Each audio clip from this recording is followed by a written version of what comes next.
சேஃப்டியாக குளிங்க. காதில் பஞ்செல்லாம் வச்சுக்கிட்டு மூக்கு பொத்திக்கிட்டு அப்படி குளிங்க. குளிக்கிறதா இருந்தா இல்லைன்னா என்ன மாதிரி ஒரு குளியலை போட்டுருங்க. ஹாய் ஃப்ரெண்ட்ஸ், பம்பால குளிக்கிறதா இல்லை கை கால் மட்டும் நினைச்சிட்டு போறதா ஒரே கன்ஃபியூஷன்ல இருக்கும். எங்க ரெண்டு சாமிக்கு மட்டும் உள்ள இறங்கிருக்கு. என்ன பண்ண போறீங்க? குளியலாம் தேய்க்கிறதா? நீ இறங்கு. நம்ம கொஞ்சம் ரிஸ்க் எடுக்க வேண்டாம். நல்லா கை கால் மட்டும் நல்லா அலசிட்டு மூஞ்சி மட்டும் கழுவிட்டு மூக்குல எல்லாம் படாம மூக்கு காதெல்லாம் பொத்திக்கிட்டு தான் குளிக்கிறாங்க எல்லாரும். குளிக்கிறதா இருந்தா நீங்க அந்த மாதிரி குளிங்க.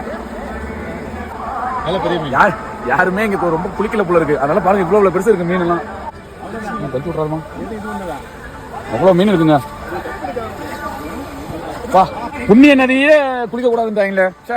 இந்த வேலை குளிக்க சொல்லி பம்பால குளிச்சா குளிருண்டு போதும். தலை குளிச்சாச்சு, அவ்வளவுதான். தலையில தெளிடா தெளிச்சுட்டு இந்த சத்யராஜ் ஒரு படத்துல பொண்ணு லேசா தண்ணிய அங்கங்க